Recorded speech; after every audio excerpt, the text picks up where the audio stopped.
Hi, this is Steve Hargadon, and welcome to the Future of Education. Tonight is Tuesday, March 9th, 2010. We're sure glad to have you here with us. This is a first. This is a futureofeducation.com and Merlot webinar, and our guest tonight is Bernard Robin on digital storytelling. And welcome, Bernard. Hi, Steve. How are you? Well, I'm good, and thanks. There's a slight delay because Bernard's on the telephone bridge, so it may take him a second or two to respond, but you are coming through loud and clear. My co-host tonight is Kathy Swift from Merlot. Kathy, do you want to say hi and tell us a little bit about your goals here?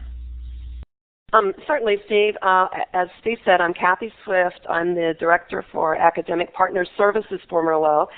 And I work with the editorial boards, and Steve had been at our conference last year and viewed some of the presentations from our award winners. Each year our editorial boards select one resource that they think is just an exemplary learning material, and it gets the Classics Award. And in this case, our faculty development editorial board selected Bernard's site, The Educational Uses of Digital Storytelling, and Ray Purdom, who is the editor of that board, is also on tonight. I'm glad to see him here. So we're really looking forward to Bernard's presentation. As I said, he did present this at our conference last year and got me very excited about digital storytelling, and I hope the same thing happens to you. Thank you. Thanks, Kathy. Thanks for pulling this together. I'm very excited. Ray, thanks for being here as well. So I want to give you a short introduction to the futureofeducation.com series. The series is sponsored by Illuminate. Illuminate is my daytime employer, and I work on the LearnCentral.org social network for educators. I would encourage you to come see the fun things we're doing. It's a free network for educators, and it lets you use portions of Illuminate for free, and hopefully you'll find some good value there in connecting with other educators.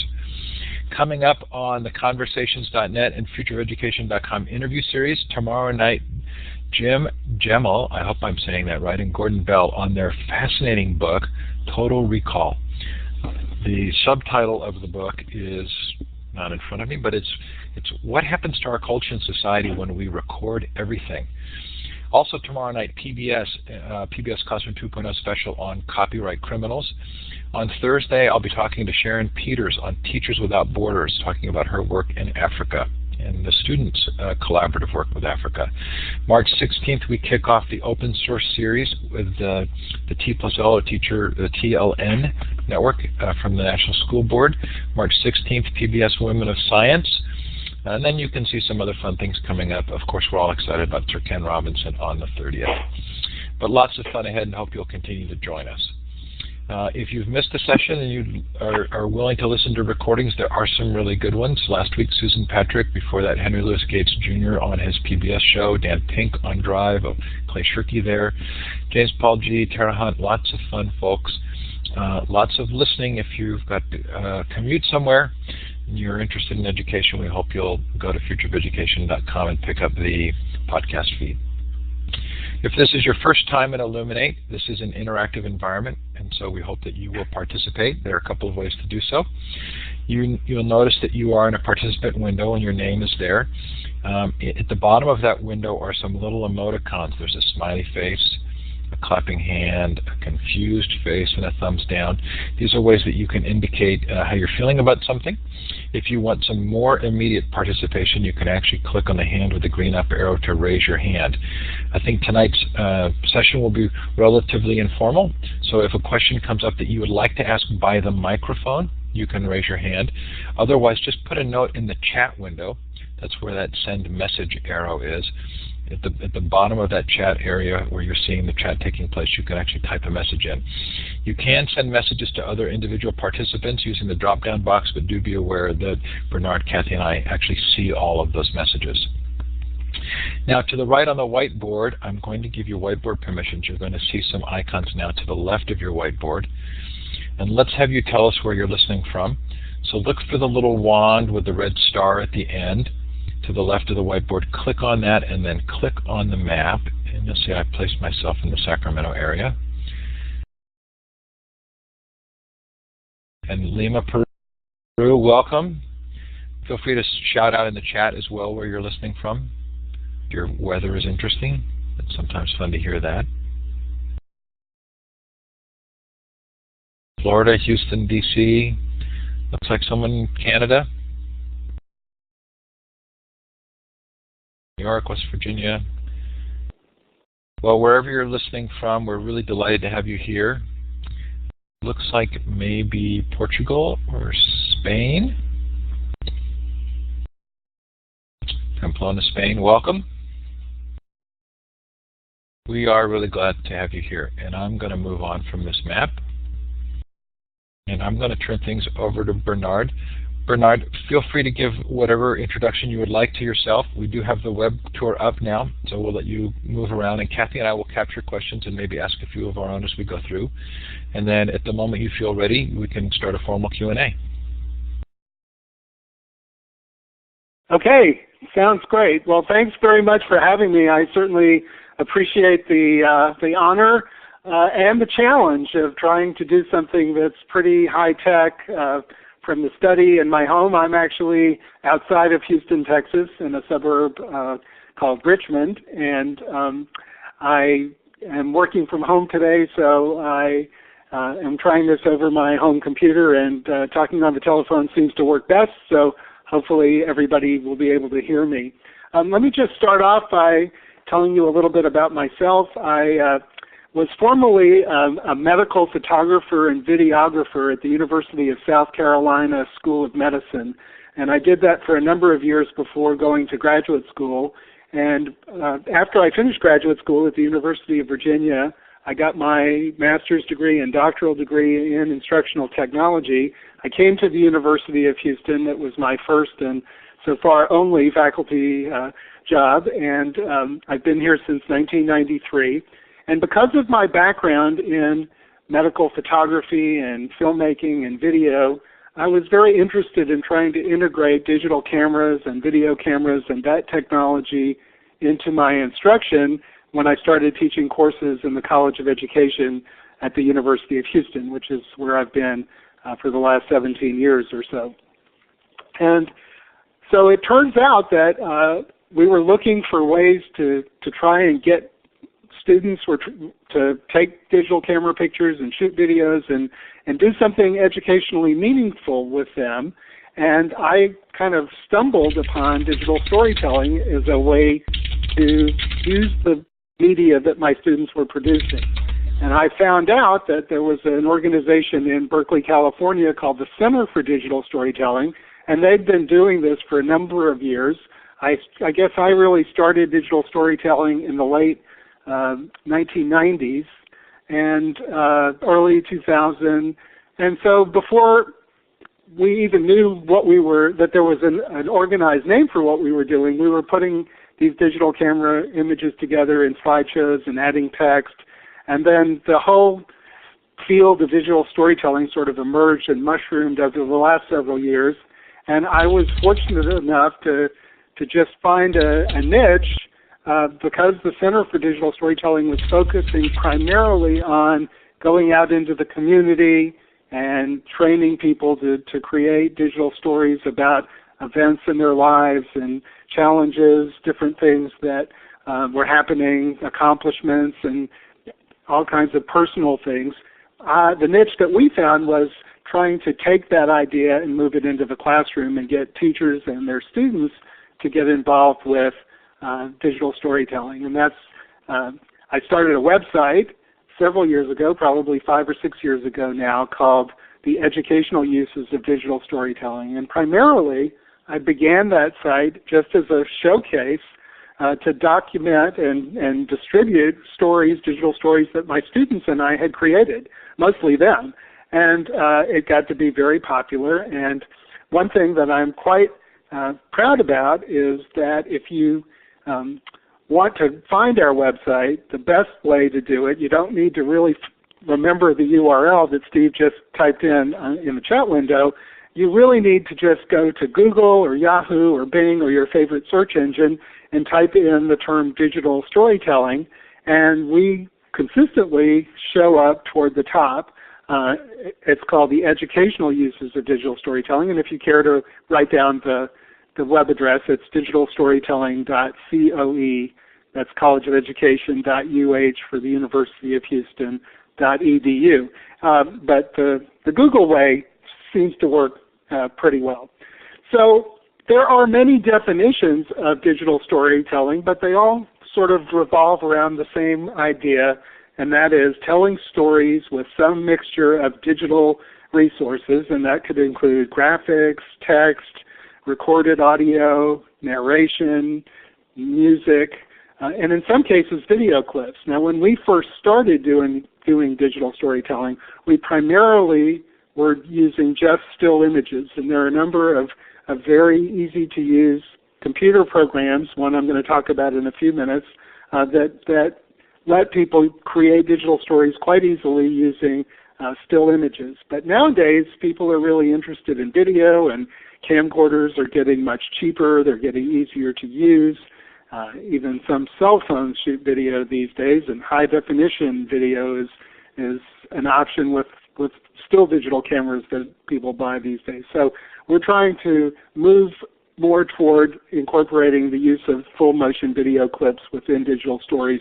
But when my students and I look at digital storytelling, some people feel that the use of video detracts from the story or the message in the story, and that it becomes a little bit too high tech. Since I'm not certain how many people who are watching tonight are actually classroom teachers, I'm just going to tell you a little bit about my experience of working with classroom teachers and their students, and this might be fairly obvious to those of you who are in the classroom, but what I have found is that with middle school and high school students and undergraduate and graduate students even at the university where I teach, most of the students are much more interested in the digital part of digital storytelling than they are in the storytelling part. And what I try to emphasize to them is that if you have a good story to tell, that the technology and the digital part can be used to enhance that story. But if you don't have a good story and you're really good with the technology, you're not going to have very much that's interesting to look at or share with other people, and certainly you're not going to have anything that is educationally useful. So our focus is on the story first and on the digital second, and that's worked out pretty well. The thing about digital stories is that they usually are just a few minutes long. They usually revolve around a specific theme. They have a particular point of view that comes out in the narration and the text, and they can be on a variety of different content areas. And we're going to look at some of the different ways, but before I go too far, I want to say, in answer to the question that some of you might have, well, why did you gravitate toward digital storytelling instead of something else? Well, I was really interested in having students be able to use these digital media tools as a method of communication and personal reflection. And I just thought that digital storytelling was a great vehicle for being able to integrate multimedia into K-12 education, into undergraduate education, and even into graduate and adult education. So it worked out really well as a way for students to learn to use digital tools and be able to have a nice, meaningful project that they develop themselves. So one other thing that the Center for Digital Storytelling in California has done is they put together something called the 7 Elements of Digital Storytelling. And if you go to our website, which should be on the screen, and you go down to the menu that says Essentials, you'll see that there's an area there called the 7 Elements of Digital Storytelling, and there's a link to the Center for Digital Storytelling in California. And the 7 elements talk about all the parts of the story that are meaningful, and the point of view, the dramatic question, emotional content, the pacing and economy and soundtrack. And I thought, well, this is really good for regular viewers and a regular audience, people out in the community that the CDS works with. But for a classroom experience, I added a few more, like good grammar and language usage and quality images, and tried to make it of more interest to students and teachers, or especially to teachers who could help their students use digital storytelling. And I see that Steve has put up a link to the 7 elements there in the chat window if you want to click on that. As I said, we focus on writing a script, and I am a big admirer of the Center for Digital Storytelling, and some of you may have heard of Joe Lambert, who's the director of that center, and I've taken some training with him, and I'm a big fan. And he showed me something that he does in his workshops that I've adopted, and it works out really well, and that's called and there I see the Center for Digital Storytelling website has just come up. So you can it's a really nice website to explore, and there's a lot of good information on there and stories that you can watch. Anyway, what they do is they do something called story circles, and I've adopted this with my own students, and it works out really well, where let's say I have 20 students in a class. I'll split them up into 5 groups of 4 each, roughly, and have them read to each other in their small group the draft version of their script. And then they get peer feedback from the other members of the group, and I walk around the room and I act as a facilitator for a few minutes, and I kind of give pointers here and there, but mostly I let them do the talking. And the peer feedback experience is one that works really, really well, and students, I think, like it when they get feedback from their peers rather than just from me as the instructor in the course. So I'm a big admirer of story circles, and something magical happens when you do this, and people just get really excited, and it's kind of a very worthwhile experience. And I suggest that you try it if you haven't before, and you come if you're in the have occasion to do that with a group of students. And it works well with younger kids. It works well with adults. And I think you'll be surprised at how good it works. After that, students tend to get excited, and they'll rewrite the second version of their script, and they'll also get feedback from me. And once they get the script in pretty good order, then they can start putting together the images. And we use a variety of methods. We use digital cameras to take pictures. We use scanners to scan images from newspapers, magazines, books, wherever. And we also allow students to download images from the web. And once they do all that, then they can sit down at the computer because they've got an idea, they have a good script, they have the basis for the story, and they can start putting it together. Now, I noticed that somebody in the chat window asked about storyboarding, and yes, we do focus a lot on storyboarding, and there is a storyboarding tutorial or information about storyboarding under the Create menu on our website, and I'll click on that now, and you can see there's information about storyboarding, and there are links to storyboard templates that can be used, and I think that's a really good process. Now, I have the luxury when I teach digital storytelling of being able to go an entire semester, and I know that not every K-12 teacher can do that, so they have to accelerate the process sometime. But even if it's a rough storyboard where students just get the idea of how to present their ideas on paper in even a very rough format, just boxes, handwritten with a pencil or a pen, or they can use the computer, they can use Word, they can use Excel, there are specialized storyboarding software applications. Celtix, CELTX is one that I like a lot. And anyway, storyboarding can be a really helpful component to the digital storytelling process. So once all that's done, then we get to actually creating the digital story. And I had talked about the Center for Digital Storytelling doing their emphasis being mostly on personal narratives. And I let my students do that.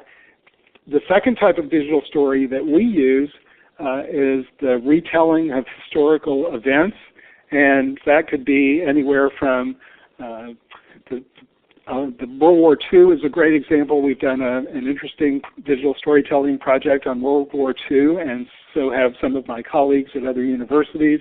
And these allow students to research material on the web or in the library. It facilitates research, and what I try to get them to do is go beyond just putting together an electronic or a digital report that would be what they would read on the web.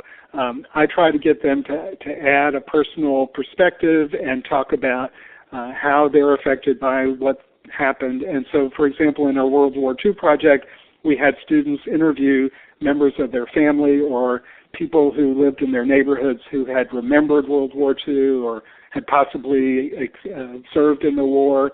I actually did a digital story that I'm quite proud of my father, who was a navigator and bombardier during World War II. He served in the Pacific, and unfortunately he passed away, so when I was working on this project I wasn't able to interview him, but I found out that there was a gentleman living in California who was 85 years old, who was a pilot on one of the airplanes that my dad had flown on. And I went to California and I interviewed him, and we scanned some of his old photographs, and I put together just a wonderful digital story about my dad and about him and about my relationship. And what I did was I learned all about World War II and the Pacific and places that I had heard the names but didn't really know where they were or what happened there. And now I am a big history buff and a World War II buff, and I can't get enough of it. So this one idea of creating a digital story has made me a big history fan, and particularly a World War II buff. And I think this is kind of the same type of experience that some of my students have had, and I think younger students especially can find when they can find some connection to what they're being asked to learn about and personalize it by interviewing someone or writing a story about it, that learning becomes amplified and is even better. So the third type of digital story that we also use in our courses is the story that informs or instructs or presents content area information. And the term digital story isn't really accurate to describe some of the stories that or projects that my students have created about math and science, but we don't have a better term. So the term, I think we're kind of stuck with digital storytelling, and people are really starting to become aware of that term, so we're kind of sticking with it because we can't think of anything that should take its place. But anyway, the idea is that the digital story can be used to deliver instructional content on a variety of topics, including math and science and language. And I even have some students who teach in the Texas Medical Center, and so I've had several physicians who have learned to create digital stories for their patients, for patient education, and some for medical school training and for interns and residents. And it's just a really phenomenal tool that allows people to do some really creative and wonderful things. And I see that we've gone to the examples page. If you look at the pull-down menu under the examples section on the Educational Uses of Digital Storytelling website, you'll see that we have grouped a number of student digital stories by different category, and there are math, and there's not a science section yet. We don't have too many digital stories on science, but we are working on them, and we're hoping to add some new content areas later this year. And so that menu should expand, and there will be some additional stories there as well. In any case, speaking of these categories and how students and faculty members can use digital storytelling, I do something that I think is pretty interesting with other faculty members in my College of Education. And I teach a linked course, which is where students will sign up for 2 graduate courses that meet on the same day. And the first half of class is with one of my colleagues, and the one that we've done 5 times now is in social studies education. My colleague Cameron White teaches a course called Popular Culture in America. And what students in there do is they research and develop lesson plans, and thank you for bringing up the pop culture page. They research these various pop culture topics, and then they develop curricular materials and design a teaching activity around this pop culture topic, and they simultaneously are enrolled in a course that I teach called educational uses of digital storytelling. So they learn to create stories, digital stories, on these pop culture topics. And if you look at this webpage, you'll see that there's one called The American Dream, which is about the Great Gatsby and how that was part of that portrayed the American dream at an earlier time in the United States history. And the student who created this is an English teacher, and he got his students to write up their little pieces of scripts about their version of the American dream. And then there's one on print media, and there's one on the wall of hate, the wall that separates Israel and Palestine, Hollywood, Edward R. Murrow, the reality of TV, Vietnam, the legacy was about the Challenger explosion. And there just are a number of really interesting stories that these students create, and the link courses have been super popular, and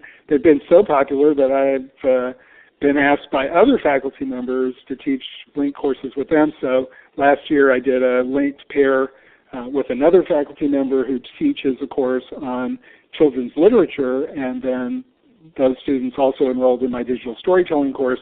And instead of doing pop culture topics, they did research and wrote scripts and created digital stories about various children's literature topics. So we had a really great one on pop-up books, and we had another one on how monsters are portrayed in children's literature, and one on series books. And so the list just goes on and on. So I think that the takeaway from this is if you can partner with other teachers or with other faculty members, if you're in an institution of higher education, where you can integrate digital storytelling with other content areas, then that amplifies the experience and makes it better for both of us. And as far as teaching with another faculty member, that also has really been a wonderful experience, because it challenges us both as professors to do an even better job than we might do when we don't have a colleague sitting in the room watching. So that's been a really interesting experience as well. I should also mention that that we have on the website an evaluation section, and you've got under there a link to rubrics and also one called Alignment to Standards. And under rubrics, I'll click on that, you'll see that there are a number of links on this page that show some rubrics, and I'm going to click on one that says a rubric for graduate students, just to give you an idea. This is Steve. I need you to click the tour guide button up at the top. Do you see at the top of the web tour window, you should see a little button that says tour guide to the far right. I have followed, yes, there we go. That's okay, because I want people to see where you're going. Okay. I've been clicking without wanting to interrupt you, but I think if you're going to click on some specific things, I want to make sure that we follow you. Okay, so now I've clicked on the tour guide, and you should be able to see what I see. What I did is I went under the Evaluate menu to where it says Rubrics, and we're looking at the Rubrics page, and many people are probably familiar with Rubistar, which is a website that allows you to create rubrics, and there are a number of rubrics for digital storytelling that are listed on this page and described. And then underneath, about halfway down, it says a rubric for graduate students. And the rubric that I use to assess the digital storytelling projects that my students create are shown here. I think it's coming up as a separate web page. So I'm not sure if you can see that or not. But anyway, what it has is 7 items that we look at that look at the purpose of the project, the script, and to make sure that the script is well written and that it maintains a clear focus throughout from beginning to end, that the audio narration is of high quality and can be clearly heard, that the project includes clear and well-focused, well-exposed images, that it uses a variety of different kinds of images, and also we include image editing in that course. As I said, we can go the entire semester, so we have a lot of time to devote on all the various pieces of the digital storytelling process. And so that's one of the components that we look at. The choice of software programs we use to create the project is appropriate. We look at that, and then that the content itself is appropriate for the topic. And I also, as I mentioned, the students in these courses create a teaching scenario for how they would use digital storytelling in the classroom. And not all of my students are K-12 teachers or higher ed faculty members or wanting to be higher ed faculty members, but many of them are. And so even the ones that aren't involved directly in classroom instruction have to design some type of instructional component, whether it's an adult learning group or an after-school club or whatever it happens to be. But also because my students generally work in small groups, then usually there are at least one or two teachers in that group, and that helps them put together the various teaching activities that we require.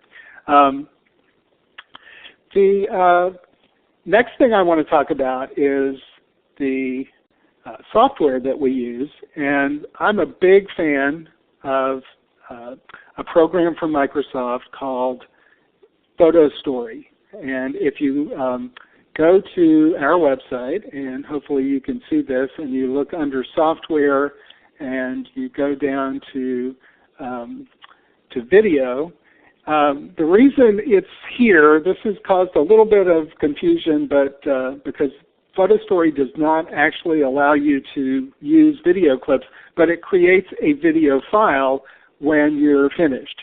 And it's a free download from Microsoft, and you can click on the link underneath where it says Windows version only available. That's a link to the Microsoft website, and that will take you to a page where you can freely download the program.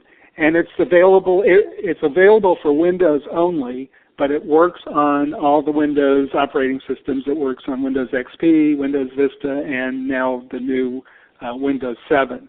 And for people who are Mac users, we recommend iMovie, and there are multiple versions of iMovie that come with the different versions of the Macintosh operating system, and they update that periodically, and it does many of the same things.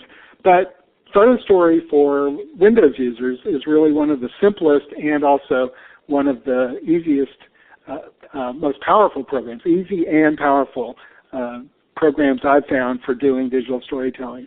And the fact that it's free and most of my students have Windows-based computers makes it really quite a good choice for us. And I'm going to click on that Photo Story link, and you'll see on the page that there are a number of tutorials there that are available to show you how Photo Story works, and there are lots of other materials online. There are videos that walk you through the process, but really in about 15 or 20 minutes you can figure out how to use this program, and you can do some very powerful things. And it allows you to plug in a microphone, either a standard microphone that plugs into the sound card with a little mini plug, or a USB microphone. It works with both of those, and it allows you to bring in images, add text, add music. You can add your own music, or you can even, it has a computer-generated music option, so you can pick the different style of music you want, and it will create music for you. And it allows you to have transitions and special effects to the images. And when you're all done, you save your project, and then the final output is a .wmv file, Windows Media Video, that then can be played back in Windows Movie Maker. And so many of our students who are just starting out with using digital storytelling use Photo Story because it's a very low threshold kind of computer program that is very easy to use, and it can give you very successful results in a short period of time. So if you're thinking of doing a digital storytelling web workshop and you only have a few hours, then Photo Story is a very good choice for that. I noticed that on the chat window that people are talking about, Well, let me just respond to this last question first. Is there a problem with Photo Story in Windows 7? I have not found one.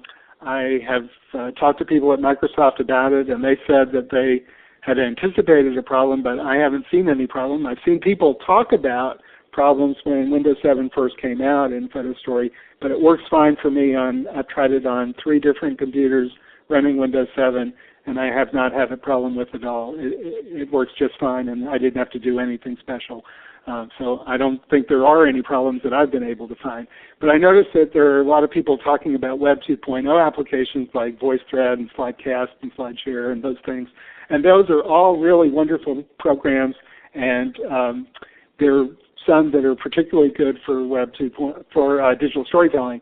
So the one thing that I would recommend that you do if you haven't looked at this already is go to the Web 2.0 link on our website and click on where it says More Web 2.0 Resources. And the very first one at the top of that page is 50 Web 2.0 Ways to Tell a Story. And there's a guy named Alan Levine who put this website together, and it's really, really good. And he has changed it now to 50-plus Web 2.0 tools because I think he's way past 50 now, but he actually lists, not just lists all of the 50 programs, Web 2.0 applications that can be used to tell a story, but he actually created a story about this dog that he found and in Australia, and he created a story with all of these programs so you can see how it's done and what the results would be like. So that's a really helpful website, web resource for you if you're interested in Web 2.0 tools for digital storytelling. And we have a lot more material to add to the website in this area, and I've got a group of students working this semester on conducting research on the web and trying to find out all kinds of the latest information and the latest tools that people are using for digital storytelling, and that information will be added to the website over the next few months. So what I probably didn't say, but I really want to go back a second and talk about, and that is that digital storytelling, in my experience, has been a very effective tool for teachers because it's a way for them to put together a digital story fairly easily and present it to their class as a way to present new information or facilitate in-class discussion. But it's also an even better, in my opinion, effective learning tool for students so that when students are allowed to create their own digital stories, they really, that's when the process comes alive. And what it's particularly good at is this whole idea of 21st century skills that allow students to conduct research and learn to write and learn to organize their thoughts and present their material to an audience and possibly conduct interviews. We also, in our digital storytelling courses, we have a segment that we include on how to conduct an interview of a subject matter expert or someone that you're doing an oral history on. Digital storytelling with students is good with problem solving and interpersonal skills development, and also I ask my students to give feedback to the other students' projects at the end of the semester, so there's that assessment component as well. And so all the things that we say that we're interested in students learning, digital literacy and global literacy and technology literacy and visual literacy and information literacy and all of these, I think digital storytelling is a way to promote all of those 21st century skills. Bernard, I should also say, though, that Yeah, Bernard, this is Kathy, and we've had a couple people who aren't familiar with digital storytelling asking if we could see some examples also of some of the digital story tales. Okay, so what I'm going to do, thanks for, feel free to interrupt me whenever, because I love to talk about this stuff and I'll just go on and on. So let's start by going, I'm going to click tour guide one more time just to show you where I'm going. I'm going to the examples menu option on the digital storytelling website, and the menu is available from any page. and I'm going to scroll down to where it says personal reflection. Now, Steve has told me that that everybody needs to click their own web browser for this to happen, and you're not going to be able to follow mine along. So I'm going to pick this first one on the personal reflection page called Almost Paradise, and we present our stories in 2 different formats, as a QuickTime file and then also as an embedded Flash movie. And we also allow people, visitors to our website, to download the Flash video, and then there's a link under each of the stories where they can download a free FLV or Flash video player if they need one. So I'm going to click on this embedded Flash link for Almost Paradise and ask people to do that as well, and you'll get a flavor of this particular digital story talking that was done by one of my students who was a student who came to the United States from South Korea, and the story revolves around her relationship with her mother, who brought the family over to the United States, but really wasn't so sure that she made the right decision. So click on Embedded Flash. That should bring up a page where, let's see, there's a player that will appear in the page with a right arrow in the middle that you can click on, and that will actually play the video. And it is narrated, so you will need to have speakers or headphones in order to hear it.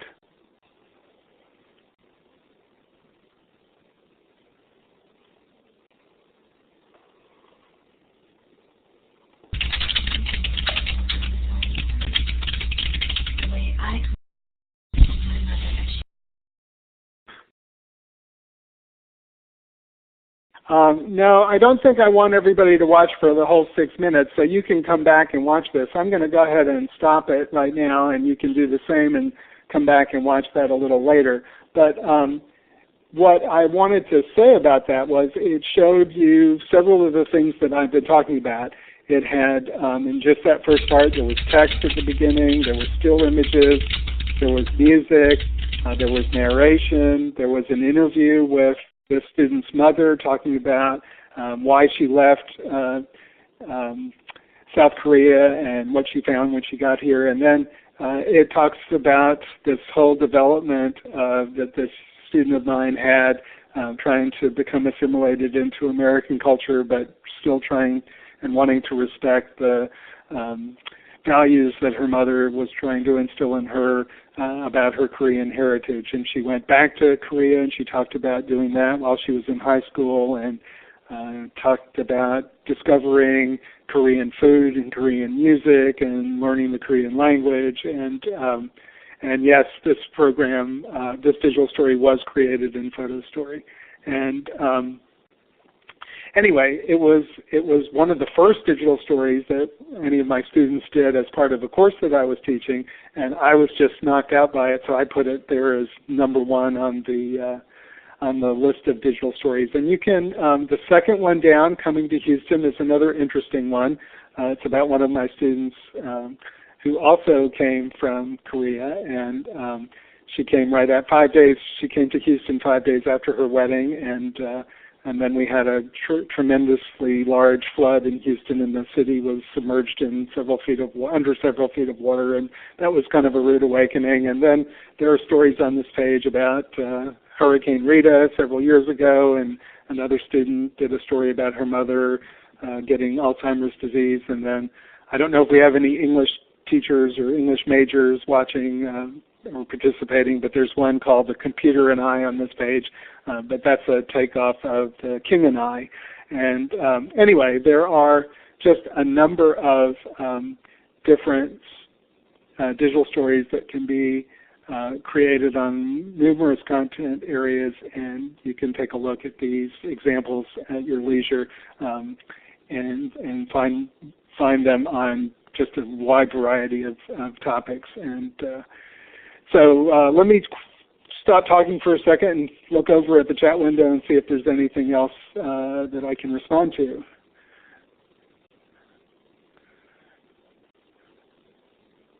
Yes, that's a good question. Is there a way to print out the chat? There are too many websites to keep track of and too many links. And yeah, the answer is apparently that you can, so that's good. One other thing, if we go back to the home page, click on Home, you'll see that there's a video on the front page that is one that I put together about a year and a half ago now, in late 2008, I guess. And it's a series of video clips that were downloaded from YouTube and other sites on the web. And if you want to take a moment to just watch the first few seconds of that, I'll click on it, and it's called An Introduction to Digital Storytelling, but the whole thing was done with video clips. And I want to talk a little bit in a minute about how that was done. So we each need to click on that white arrow ourselves. Oh yeah, yes, please.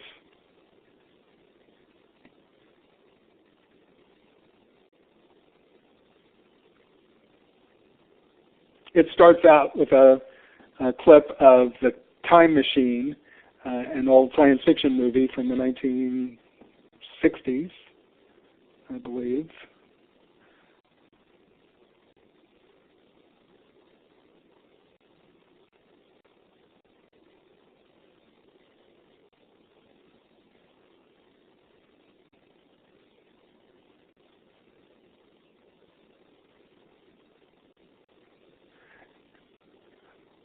Well, I'm going to stop that and just talk a little bit about the idea, a couple of things. The idea behind this was just to demonstrate that there's a world of video clips out there on the internet that students are able to get to, whether we like that or not. And if they're going to do that, it's my philosophy that they should try to put together interesting materials and projects with these video clips. So I tried to model that for my students with this example.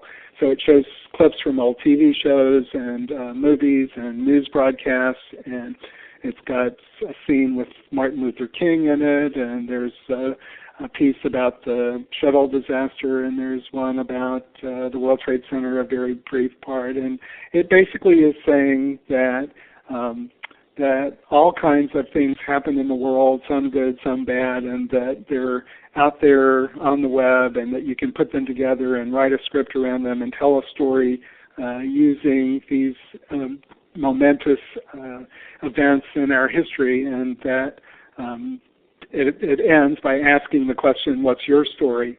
So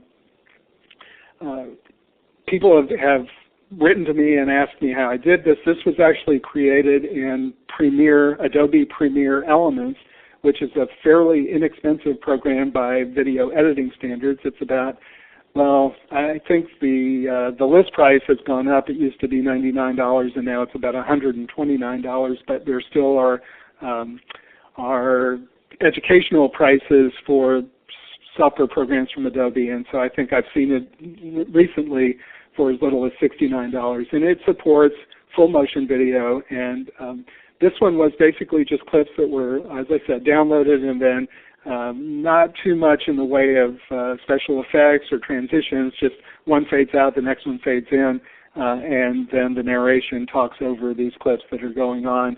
And then when there's something interesting being said on the clip, then I stop talking and let kind of the video speak for itself. So I think that this is the direction that I'd like to see digital storytelling go in, where we're doing more things with video and combining still images and video. And I wish that Microsoft would, or somebody would, create a program that has the simplicity of photo story, but also some of the more powerful elements of Premiere Elements.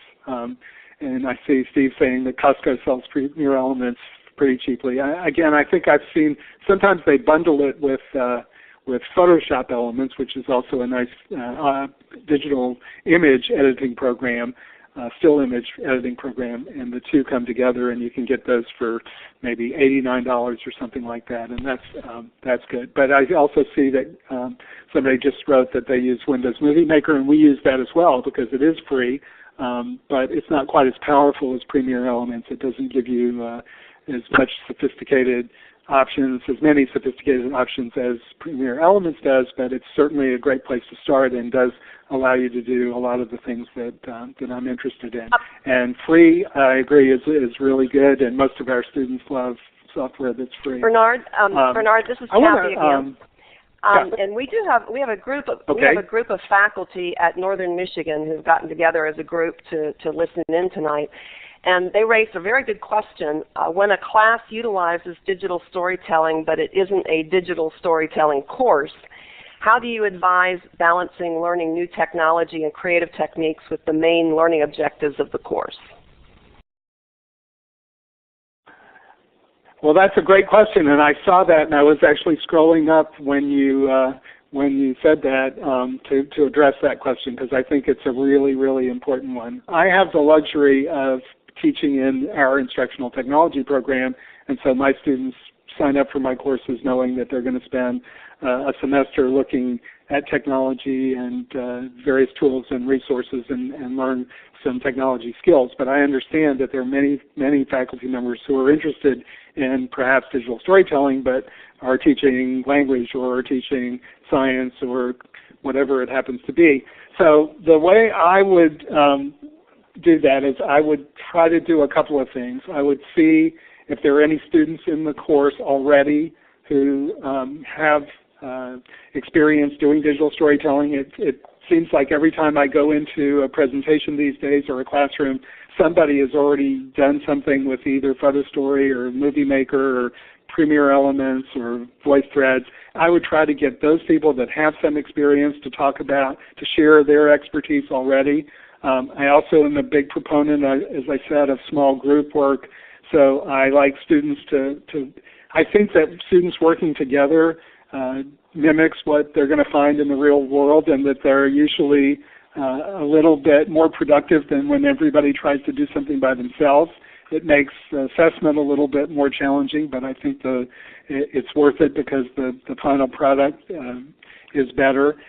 So, I would try to see if there are any students already in the class who have some expertise in digital storytelling that they can help with. If that doesn't work, then maybe see if there's anybody who's at the school, in the college or in the department or wherever that you can invite to come as a guest speaker to your class and I know that I'm asked to do that all the time, to go to somebody's class and do like a 30-minute or a 60-minute introduction to digital storytelling, and depending on how much time I have will determine how much depth I go into, but it can be as simple as showing examples, or it can be hands-on if we have laptops, or can go to a computer lab. A lot of students bring their laptops to class now, so and as I said, if they're using PCs, then they can download PhotoStory for free.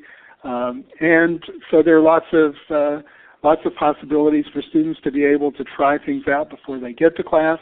I think the idea is that educators need to be able to focus on being content experts, not technology experts, and utilize technology experts where they can find them. And so I think that that engaging the help of other students is really a great way to get that done.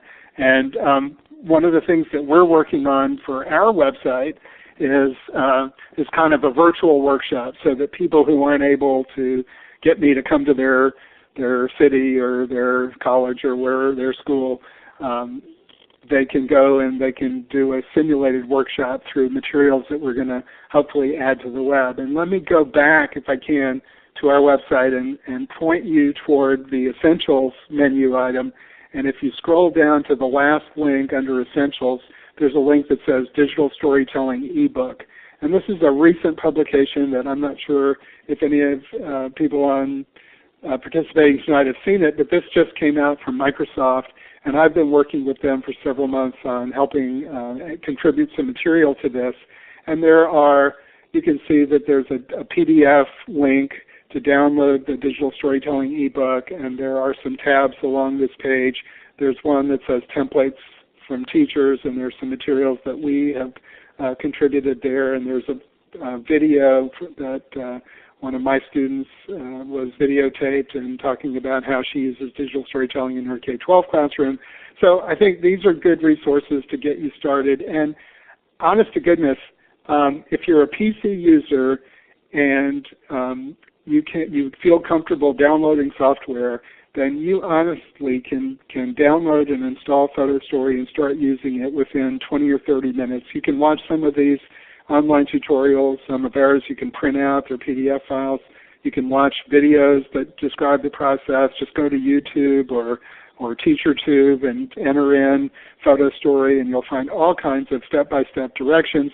It's a simple program to use, and I promise you that even if you don't feel comfortable using it as an educator, your students will be able to do this. And I just did a workshop last week for undergraduate students at our honors college, and most of them had never used PhotoStory. Most of them had never heard of PhotoStory, and not only hadn't they used it, they didn't know what it was, but after just a few minutes of me demonstrating it, they were ready to go back and do digital stories. And I found out this was a follow-up to a similar presentation I did a year ago with a different set of students from the same class, and the instructor told me that last year when I did this, probably a half a dozen of her students submitted digital stories at the end of the semester for their final project instead of doing the more traditional PowerPoint presentation or written report. So I know that students or many of them are eager to be able to develop digital stories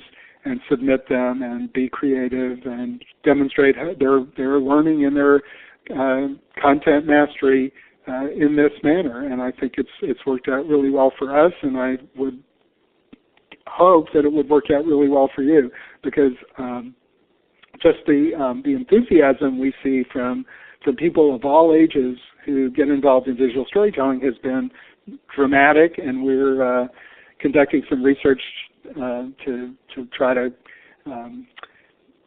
validate that. And but all of the experiences that I've had with it is that it's very powerful and very easy to do, and those two things together just make for a really good educational resource.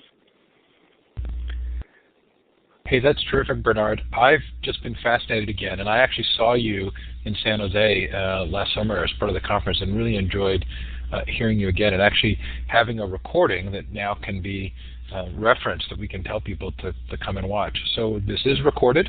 The recording links will be up tonight or tomorrow. I'll make sure that Kathy has them to put them on the Merlot actual page, which I'll refer to as well. But there will be a full Illuminate playback. There will be the recording of the chat, and then there will be an MP3 file for those who just need to listen to it. But Bernard, I'm going to use the clapping symbol here to clap for you and to tell you how much I appreciate what you've done, both in the presentation and the actual content. And there was a private message here. Someone said amazing. He used the word amazing, and I would agree. You've done an amazing job. Thank you.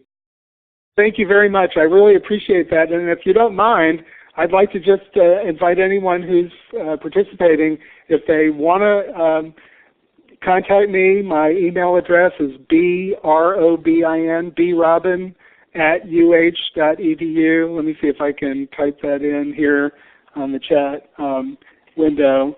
And I see you beat me to it. Okay, thank you, Deb.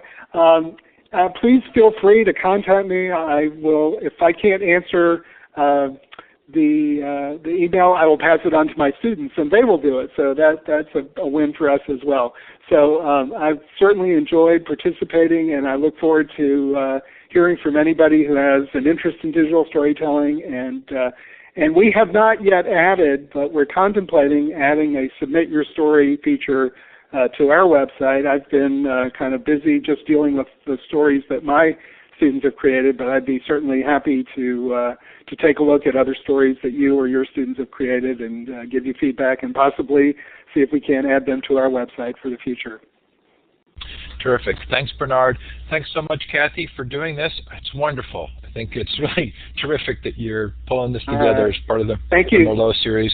Do listen in for our future events that start again tomorrow.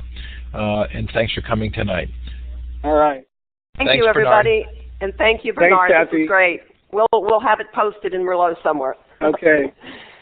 Okay, so our next event, Terrific. Kathy, Thanks a lot. thanks. Our next event, Kathy, is David Hill on March 25th, and then Right, Jan, David Hill and Lila Roberts. Okay. They'll be on the 29th, I believe, but we'll be sending information out about it prior to it. Terrific. Thank you for kicking it off, Bernard. You did a great job. Sounds like he just hung up, so we've lost Bernard, but thanks everybody and have a great night. Thanks, Steve.